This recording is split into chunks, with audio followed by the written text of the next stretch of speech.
Fact number 1। साल 2009 में America में एक राष्ट्रपति बना जिसका नाम था बराक ओबामा, और वो अमेरिका के इतिहास का पहला राष्ट्रपति था जो कि ब्लैक यानी कि काला था।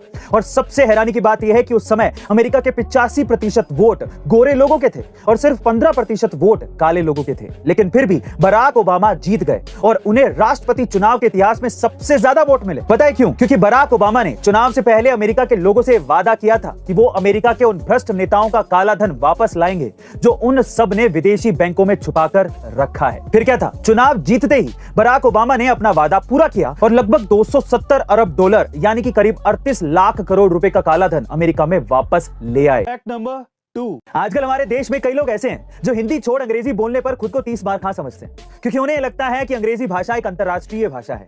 लेकिन मैं उनकी जानकारी के लिए उनको बता दूं कि दुनिया में मौजूद 204 देशों में से सिर्फ 12 देश ही ऐसे हैं जहां पर अंग्रेजी बोली, पढ़ी और समझी जाती है। इतना ही नहीं, जो यूएन खुद 195 देशों का संगठन है उसमें सारा काम इंग्लिश की बजाय फ्रेंच में होता है। वहीं रही बात इतिहास और संस्कृति की, तो आपको यह जानकर हैरानी होगी कि अंग्रेजों की जो बाइबल है वो भी पहले अंग्रेजी में नहीं थी, क्योंकि ईसा मसीह और उनके शिष्य खुद अंग्रेजी नहीं जानते थे। उनकी भाषा अरमिक थी और उन्होंने इसी भाषा में बाइबल को लिखा था। और अगर आप अरमिक भाषा की लिपि को ठीक से पढ़ेंगे तो आपको पता चलेगा कि यह भाषा हमारी बंगला भाषा से मिलती जुलती है। मतलब कि जिस अंग्रेजी का ना तो कोई इतिहास है ना ही वर्तमान, जिसे पूरी दुनिया में कुछ देशों में ही बोला जाता है, उस अंग्रेजी भाषा को बोलने पर हम लोग खुद को प्रोफेशनल समझते हैं।